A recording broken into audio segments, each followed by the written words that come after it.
Hello friends, welcome back to my channel.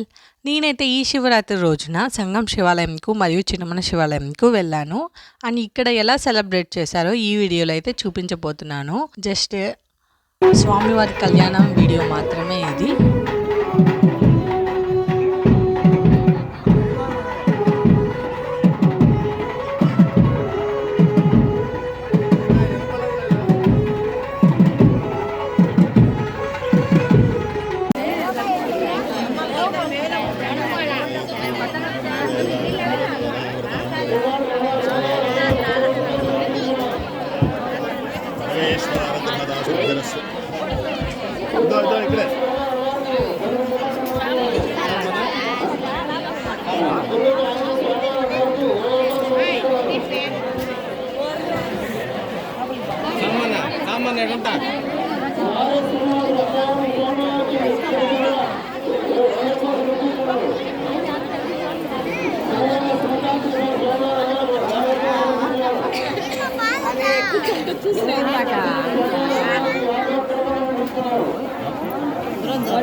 So finally అయితే శివాలయంకి వెళ్ళి శివుని దర్శనం అయితే తీసుకున్నాను ఈ శివరాత్రి రోజున. అండ్ ఈ వీడియో కనుక మీకు నచ్చినట్లయితే do like and share. For more videos subscribe my channel friends. Bye bye.